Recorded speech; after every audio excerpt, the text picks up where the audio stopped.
Hey everyone, I want to tell you about Cozy Earth. It's the world's softest sheets. They keep you cool, dry, and comfy all night long. They're moisture wicking, breathable, and they even get softer with every wash. They have PJ sets. Who can't get behind PJ sets? Valentine's is coming up. Get your wife a pajama set. It's Oprah approved. They have free shipping on orders over $50 and a 100-night sleep trial on those bedding sets and a 10-year warranty. And right now, our listeners get to save 40% off using our code INFOGO at CozyEarth.com. Find the link in the show notes. Luxury, comfort, and cool sleep await you at CozyEarth.com.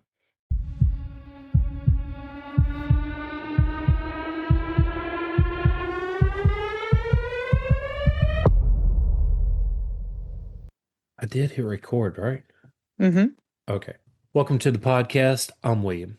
And I'm Kat, And that makes this Info on the Go. feeding your curiosity with every show. I love that. And Kat, you and I have been joking around for about a year now about Coke and Pepsi, right? Yes, I say Pepsi. let's you got me, Coke. Um I say let's dive into both Coke and Pepsi and kind of let the listener decide. What do you think? Sounds good to me. Team Coke. Pepsi. All right. So, Coca-Cola, it's one of the most recognized symbols on Earth. There are only a handful of symbols on Earth that don't need translation. And a red circle, a white script, a glass bottle you can recognize just by touch alone. Coca-Cola is sold in more countries than the United Nations has members. It's been carried into war zones, broadcast into living rooms, and ported celebrations on nearly every continent. But Coca-Cola did not begin as a soft drink. It wasn't designed for joy, refreshment, or even thirst. So here's the question. How did a failed painkiller become the most famous drink in history? Because inside that familiar fizz is a story that includes cocaine, war, corporate secrecy, and what might be the biggest marketing mistake ever made in history. This is the story of Coca-Cola, not just a beverage, but one of the most powerful ideas ever bottled. And before we begin, I say Coca-Cola doesn't sponsor this, but if you would like to, if you're some kind of Coke exec, hey, our email is in the show notes. Absolutely. Um, so I say let's get behind let's find out about the man behind Coca-Cola first. John Pemberton. Uh, Before Coca-Cola became a symbol of joy, it was born out of pain. So John Stith Pemberton, he was a trained pharmacist, a chemist, and a Confederate Army officer. In 1865, near the end of the Civil War, he was wounded by uh, a saber slash to the chest. The injury never fully healed, and like thousands of veterans, he was prescribed the Ayers miracle drug, which was morphine, Ooh, the miracle you drug. Oh, right. By the 1870s, America was quietly addicted. Morphine, laudanum, and opium-based tonics were sold openly, advertised as cures for everything from headaches to heartbreak. This was the golden age of patent medicine, a world with no FDA, no ingredient labels, and very few rules. If you could mix it, bottle it, and make it sound scientific, you could sell it. wow. It was patented as the medicine that could heal headaches to heartbreaks. I love that. I love how you did that. That's great. But I think eventually it would lead to headaches and heartaches. Uh, Anyway, You know, anyway, um, pharmacists weren't just healthcare providers at the time. They were entrepreneurs. They mixed remedies behind the counter, experimented with stimulants and sedatives, and they really competed to create the next best nerve tonic, right? Or the next brain booster. And Pemberton, well, he was one of those such pharmacists. And he was searching not just for profit, but for relief from his own dependence. oh, Yeah. By the 1880s, Atlanta was the perfect place for reinvention. The city was rising from the ashes of war, fueled by railroads, industry, and ambition. It was modernizing fast and hungry for new products and promised energy, clarity, and progress. So Pemberton's goal was really never to create a soft drink. He was trying to design a medicine, something that could ease his pain, sharpen the mind, and possibly help him escape from morphine's grip. And what he created instead would outgrow him, outlive him, and eventually reshape global culture. So in 1886, John Pemberton carried a jug of thick, dark syrup into Jacob's Pharmacy in downtown Atlanta. It wasn't unusual. Pharmacists did this all the time, offering new tonics to customers willing to try the latest cure. Now, what was unusual was what happened next. Yeah, that syrup was meant to be mixed with plain water and sold as a medical drink. But behind the soda fountain, someone reached for carbonated water instead. The result was accidental, but it was transformative. The sharp bite of carbonation turned a medical tonic into something refreshing. Customers liked it and they came back and they spread the word. A soda fountain was a dedicated counter, most often inside a pharmacy, where a clerk mixed carbonated water with flavored syrups, fruit extracts, and sometimes medical ingredients right in front of the customer. Before bottled soft drinks were common, this was how people experienced soda. Soda fountains became popular in the late 1800s and early 1900s and served as social gathering places, especially for teenagers and families. Many early soft drinks, including Coca-Cola, started as fountain drinks marketed as refreshing tonics rather than candy sweet beverages. Yeah, that's for those of you that don't know what a soda fountain is. Coca-Cola, well, it was sold for 5 cents a glass, not as a soda, but as a brain tonic. Mm, wow. Yeah, and the formula drew from ingredients already fashionable in the 19th century medicine. Extract from the cocoa leaf, which was associated with energy and euphoria. And then you had the cola nut, rich in caffeine, marketed as a mental stimulant. And together, they promised what so many patented medicines claimed, but really rarely delivered on. And that was relief from headaches, fatigue, and nervous disorders. Right.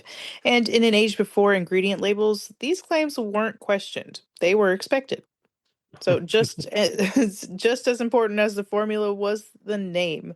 That task fell to Frank M. Robinson, though, Pemberton's bookkeeper and quiet partner. Robinson believed the drink needed more than chemistry. It needed identity, and so he named it Coca-Cola, thinking the two capital C's would look distinctive in advertising.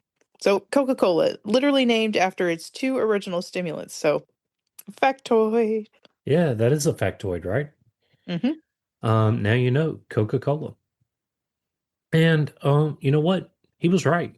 Robinson also designed the flowing cursive logo, writing it in Spencerian script, the elegant handwriting style of the era. At a time, most Americans they associated cursive with education, trust, and professionalism. So the logo made Coca-Cola look well legitimate. It made them also look refined, safe, professional. Some more fun facts here. In the late 1800s, cursive wasn't just decorative, it was persuasive. A handwritten style suggested authenticity, almost like a personal guarantee from the maker. Long before branding psychology had a name, Coca Cola was already using it. Yeah, so what began as a medical experiment, part science, part chance, had quietly crossed a line. Coca-Cola was no longer just something you took for relief, it was something you wanted again and again. So John Pemberton would never see Coca-Cola become a success, but by the late 1880s, his health was failing and his finances were worse. Desperate for cash, Pemberton sold portions of his interest in Coca-Cola not in a single clean deal, but in fragments. The rights were scattered, the paperwork unclear, and the future of the drink very much uncertain. When Pemberton died in 1888, Coca-Cola was still just one of many local tonics competing for attention. Into that confusion stepped Asa Candler. And Asa was a pharmacist like Pemberton. But where Pemberton experimented, Candler calculated. He believed Coca-Cola values wasn't just in medical claims. It was in how people felt when they drank it. And over time, through persistence and legal maneuvering, Candler consolidated control of the formula and the name. So hold on. To be clear, Pemberton originally owned Coca-Cola, the name, and formula as a proprietary product. As his health and finances declined, he sold portions of his ownership to several people. So Candler quietly bought up these shares between 1887 and 1888, eventually gaining controlling interest. So after Pemberton's death in 1888, Candler secured full legal ownership through additional purchases and contracts, then incorporated the Coca-Cola Company. The name was not stolen outright, but transferred through fragmented sales during Pemberton's decline. Yeah, and the reason we put that in there is because the myth is that Candler came along and stole the Coca-Cola company out from the Pemberton family. Hmm. Yeah. He also did something that was radical. Candler stopped selling Coca-Cola as a cure. Instead, he sold it as a refreshment, something to enjoy, not something you need. And that shift, well, it changed everything. Coca-Cola ads no longer promised relief from illness. They promised pleasure, consistency, and reliability. Chandler was a marketing pioneer. He flooded America with coupons offering free glasses of Coca Cola, one of the first large scale product sampling campaigns in history. He placed branded clocks, calendars, trays, and signs in pharmacies and general stores, ensuring that Coca Cola was always visible and You always familiar. talk about branding. I mean, think about getting a calendar back in the day. I mean, I know we don't use them today, but I mean, those things have got to be worth money today. Absolutely. I Think mean, clock, oof. clocks at the time, trays, like if he could put Coca-Cola's name on it, he was doing it. Like he was really marketing the brand. Oh, he was building it. Yeah. But by the early 1890s, Coca-Cola wasn't just a drink anymore. It was a presence. Under Candler's leadership, the brand expanded rapidly.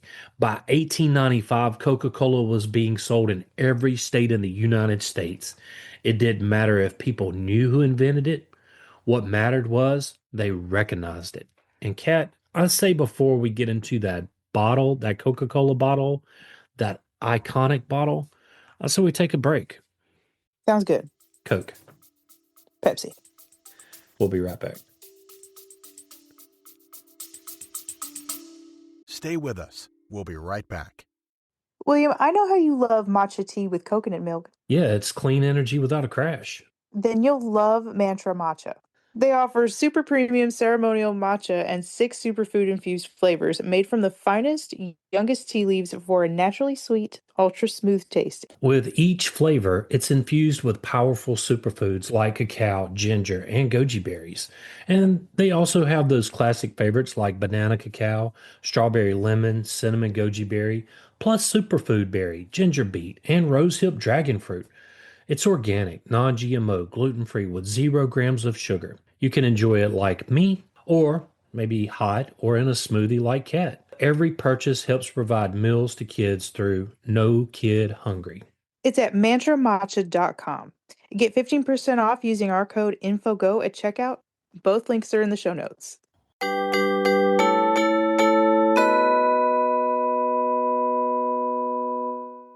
Hey, everybody, we want to tell you about strong coffee. Every morning it starts with a choice. You can settle for just coffee, or you can rise up with strong coffee.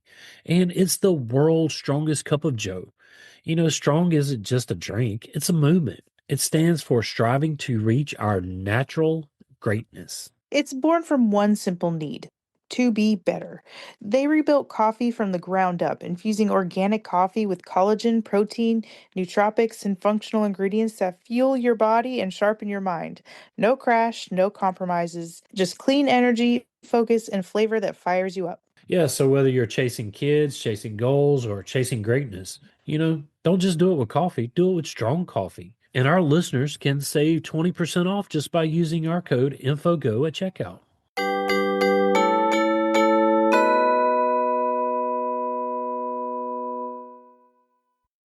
Hey, if you're looking for your favorite band or sports team or TV show, check out Old Glory. They've been in operation since 1969 and they have over 300,000 items. They have from the Beatles all the way to Metallica, NFL, NBA. It really doesn't matter what you're looking for. They have tees, hoodies, hats, gifts, everything a true fan could ever want. And it's family owned and operated. They have fast shipping, free standard delivery on every order. And you know what? Our listeners get a 15% off at checkout using our code InfoGo. You can find the link in the show notes.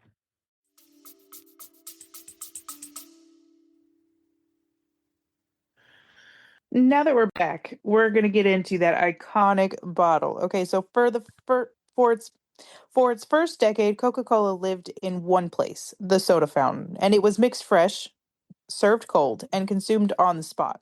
That worked in cities, but it limited how far the drink could really travel. So, if Coca-Cola was ever going to become truly national, it would have to leave the counter and go where the people were.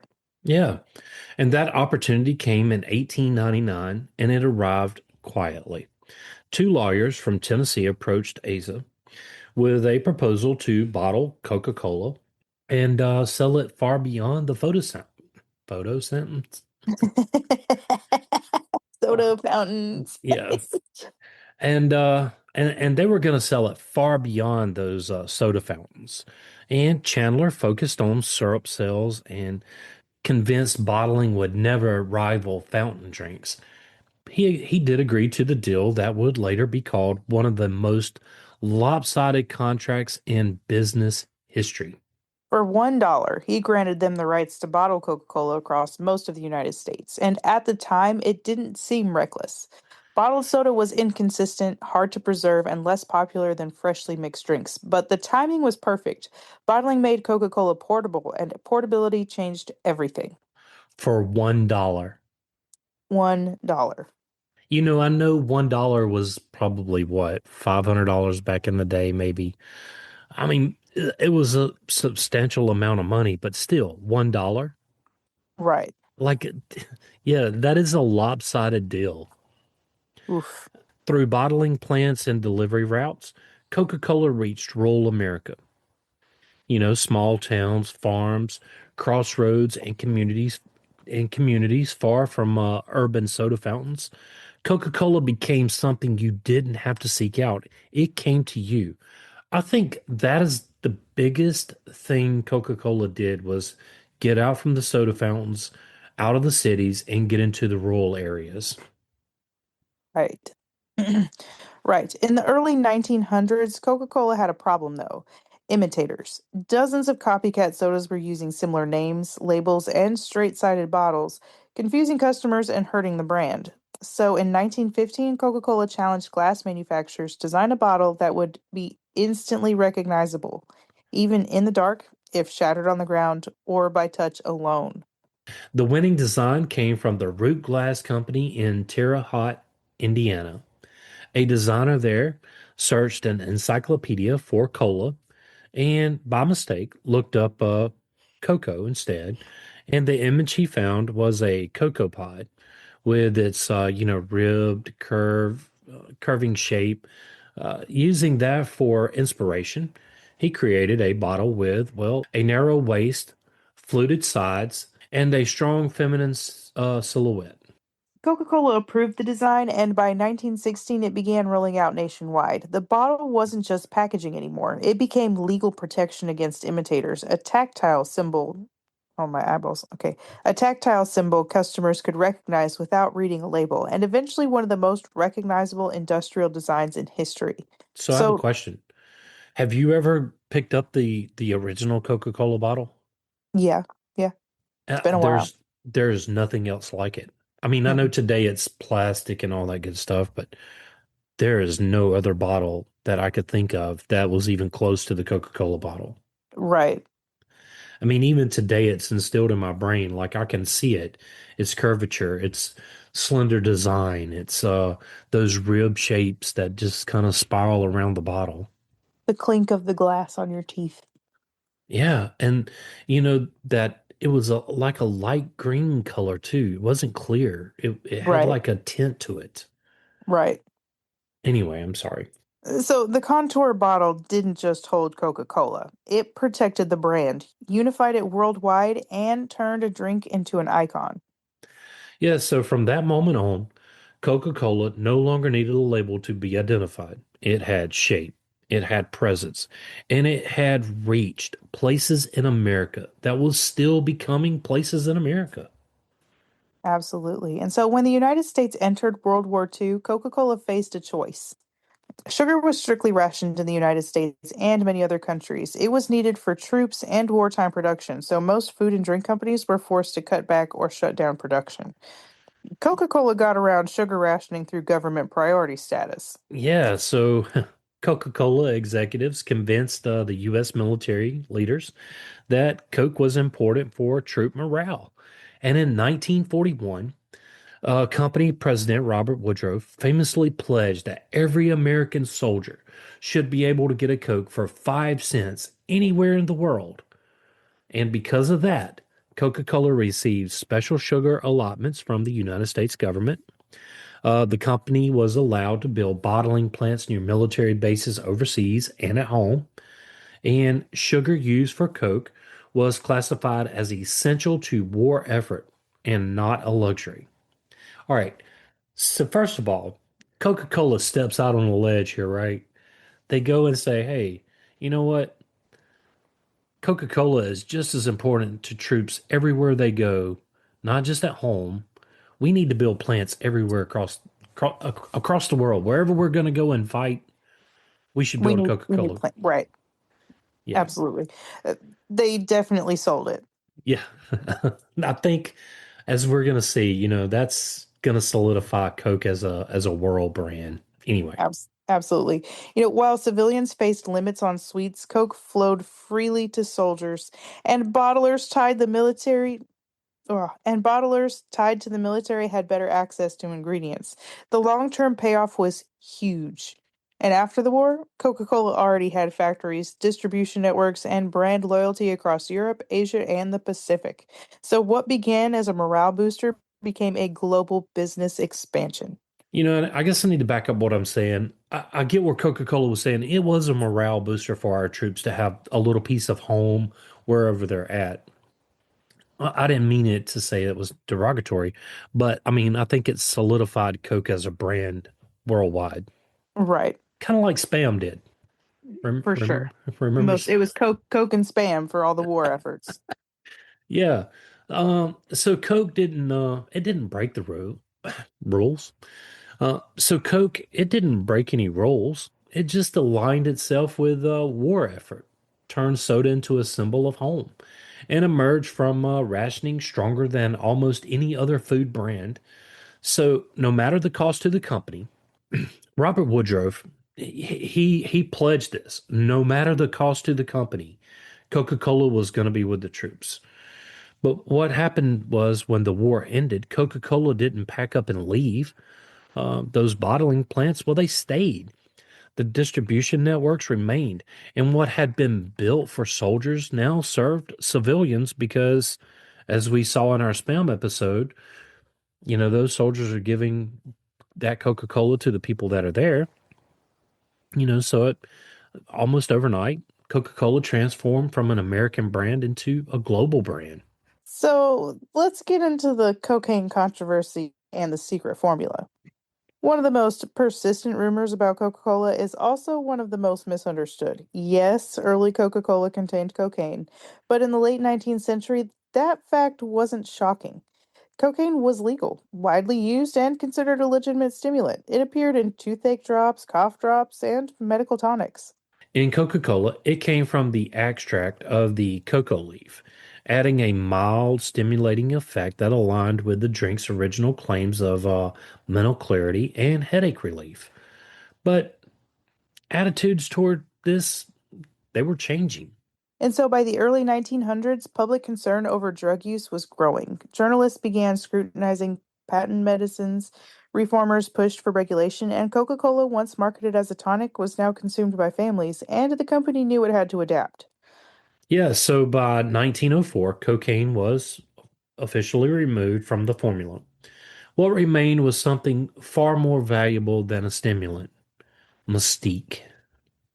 Yeah, and as scrutiny increased, Coca-Cola did something unusual. Instead of explaining everything, it explained almost nothing. The recipe became known only by a code name, Merchandise 7X. The full formula was reportedly written down once and locked away in a vault in Atlanta, accessible to only a select few. And over time, that secrecy stopped being defensive and became strategic. The mystery, well, suggested uniqueness. It implied that Coca-Cola couldn't be copied even if competitors tried. Right, the formula wasn't just a recipe anymore. It was a legend. It is still a legend. I pose a question to you. If Coca-Cola published its exact formula tomorrow, would Coca-Cola feel the same? You know, as part of its power, the idea that something remains unknowable, I say I would still drink Coke over anything else because it's instilled in me now, But I wouldn't, I don't, I guess what I'm trying to say is I think it would be better if the formula stayed secretive because I don't want to know what's in it. Does that make sense? Yeah, I yeah, think the mystery would sell better than the truth. Does it? absolutely. Okay. So by the early 1980s, Coca-Cola was nervous. For the first time in its history, its dominance felt fragile. Blind taste tests, known as the Pepsi Challenge, were making headlines, and again, consumers chose the sweeter rival. The data was clear, the market was shifting, and Coca-Cola panicked.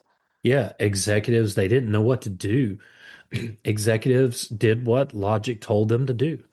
They reformulated Coca-Cola itself. And in 1985, the company announced New Coke. Do you remember New Coke? No. It was horrible. And I do mean for a long time after that, they had Coca-Cola Classic on the cans. But anyway, New Coke was supposed to be a smoother, sweeter version designed to win taste tests and silence competitors. On paper, it made perfect sense. In reality, though, it ignited one of the most emotional consumer backlashes in corporate history. Oh no. I can't believe you don't remember that. First of all, I guess Oh you wasn't born then, huh? no. Yeah, we drink. Well, when I was a kid, we drank a lot of Coke. My dad bought cases and cases of the old Coke before this happened. Oh no. Yeah. Anyway, Phones at the Coca-Cola headquarters rang nonstop. Letters poured in, protest groups formed. Some people hoarded old bottles like artifacts. And so, to many Americans, Coca-Cola wasn't just a product, it was a piece of childhood, family, and national identity. and that new Uh, Coca-Cola, it was a betrayal to everybody.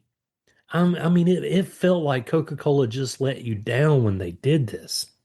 Oof. After just 79 days, the company reversed course. The original formula returned under a new name, Coca-Cola Classic, and the relief was immediate. Sales surged and loyalty hardened. Almost overnight, Coca-Cola had reaffirmed its place in the American psyche, which raises the question that still lingers today. Was New Coke a catastrophic mistake or one of the most brilliant marketing recoveries ever staged? You know, I I think the life lesson here is consumers don't just buy taste. They buy the memory, the meaning, and the comfort of things you just don't change those things. New Coke failed not because it tasted wrong, but because it forgot what Coca-Cola really was. Yeah. And I say we get into that Pepsi challenge because a lot of people say that the Pepsi challenge was rigged. Now, do you remember these? No. They were on every, there were commercials with Bill Cosby, and it would have this like I don't know poster board up behind Coke and Pepsi, and it would have a glass, and consumers would drink Coke, a little sip of Coke and a little sip of Pepsi, and choose the one that they wanted, right? Mm-hmm. And was a blind taste testing. Oh. So the taste tests they were real, but the catch. They were designed to favor Pepsi because small sips, no ice, no food, Just one quick taste, and Pepsi's sweeter flavor, it hit harder in a single sip. And we're going to get behind the psychology of that in our Pepsi episode. Right. And so Coca-Cola lost those tests, but not in real life. People weren't buying Coke for sweetness alone. They were buying memory, ritual, and comfort. The takeaway here, sometimes it's not the product that matters most. It's the story you drink with it. Yeah, absolutely. Coca-Cola today. Well, it's everywhere from New York street corners to remote villages. Its red and white logo is instantly recognizable. It's a global icon of refreshment and American culture. But being everywhere comes with scrutiny. Health experts point to sugar and diet concerns. Environmentalists critique packaging waste and water use. Coca-Cola is no longer just a drink. It's a symbol of modern challenges, from obesity to climate impact. Yeah. In response, the company has pivoted to zero sugar variants, which flood store shelves.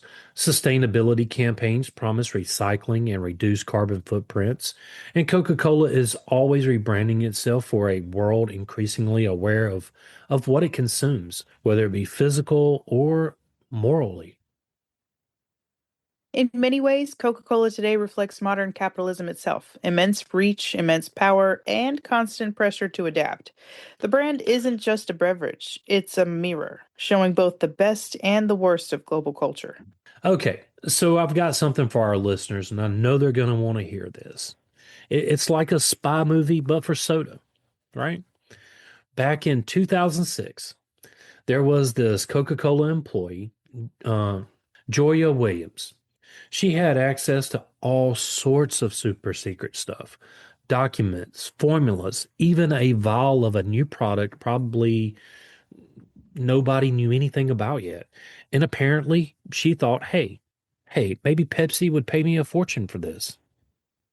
So she teamed up with a couple of friends, and they actually tried to sell Coke's secrets to Pepsi for something like 1.5 million. I remember this. Crazy, right? Yeah, but here's the kicker. Pepsi didn't take the bait. No, they went straight to the Coca-Cola company and the FBI, and you know, they didn't bite the hand that could bury them in court because they knew what would happen if Coke found out. Right. And then the FBI set up this wild sting operation. They pretended to be Pepsi execs, met the trio at the Atlanta airport, and Dimson, one of her accomplices, handed over documents and a little sample of the new product, and the cash was hidden in Girl Scout cookie box. We kid you not. Girl Scout cookie boxes. Oof. So, long story short, everyone got arrested, and Coca-Cola made sure the actual secret formula wasn't at risk. But it's one of those stories that proves a few things.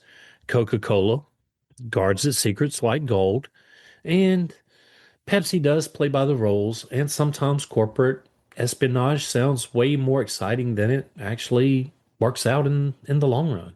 Okay, that was great, but believe it or not, there's still a place in the United States where cocoa leaves, yes, the same plant that's once gave Coca-Cola its kick, are legally imported and processed. Yeah, and that place is a chemical plant in Maywood, New Jersey, operated by the Stephan Company. This isn't a back alley operation, though. It's a fully licensed, heavily regulated chemical facility.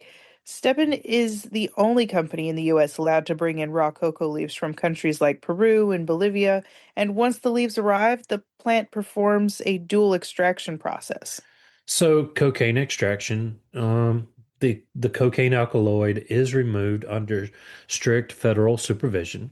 It's then sold exclusively for legitimate medical purposes like certain anesthetics. Um, then the flavoring production, the remaining decoconized leaf material is processed into a flavoring agent. This is what Coca-Cola purchases to give its drink its classic taste, completely free of any narcotic effect. So to be clear, there's no cocaine, just the, just this Flavor. flavoring, yeah, just this flavoring production process.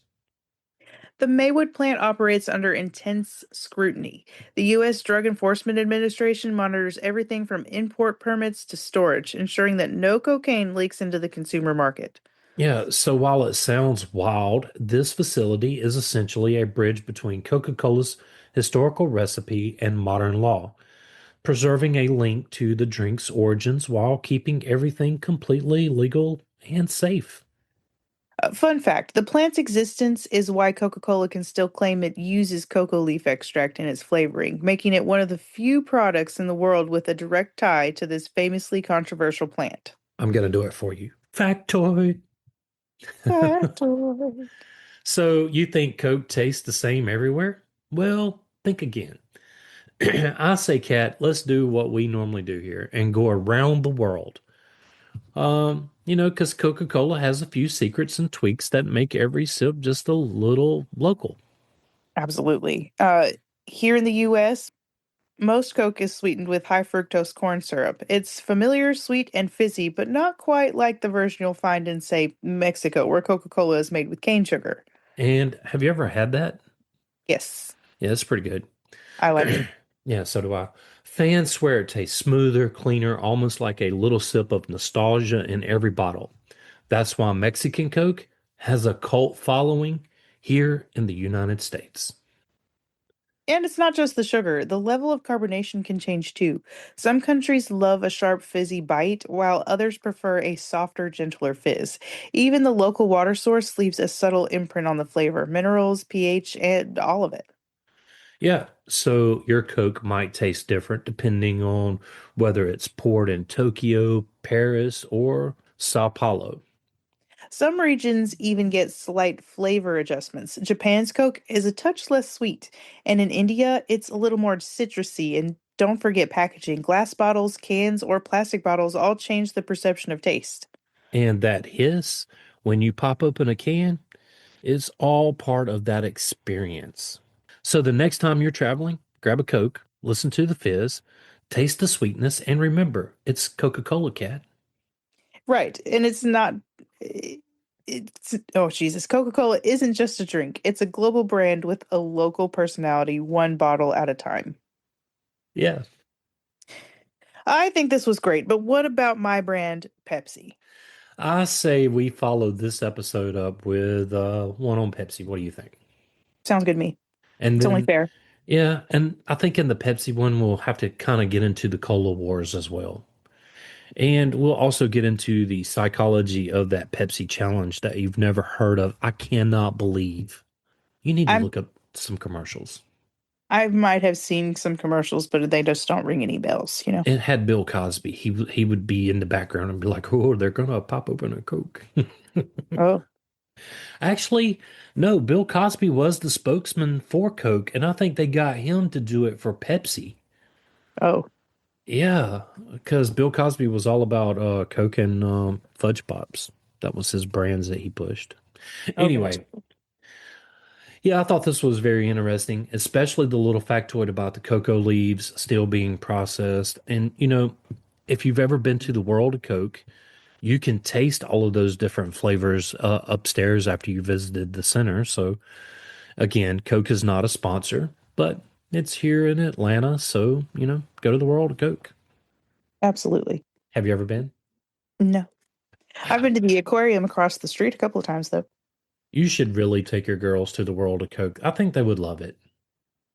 I will. I have to take them one day. Back when the stadium was there, you could get a triple pass. You could go to the aquarium, catch a ball game, and go to the World of Coke. But now, the Braves have moved. Uh, yeah, Right. so you Right. can't do that. Nope. But I do love the aquarium and the Atlanta Zoo. It's all right there together. Yes. Yes. I've Anyway, done the zoo and I've done the aquarium. I just haven't gotten into the world of Coke yet. okay. Wait. All right, you got some homework. Okay. Well, in any case, if you would like to support this podcast, tell a friend and help get the word out. Yeah, if you would like to help us keep the show going, you can do so at Patreon. You can find that link in the show notes. And as always, William and I want to thank you for listening. Whether you've been with us from day one or just tuned in, thank you. Join the Facebook group at Info on the Go. Over there, share with us your show ideas or tell us how we're doing. Right. Maybe, Or even maybe ask not. us or even ask us a question. But whatever you do, wherever you're getting this podcast from, make sure you hit that follow button. Send us a text using the link in the show notes or leave a review. That review does help others find us. And if you write it, we'll read it. You can also email us at, Infoonthegopodcast@gmail.com. and yes, that is all one word. Till next time. Stay curious.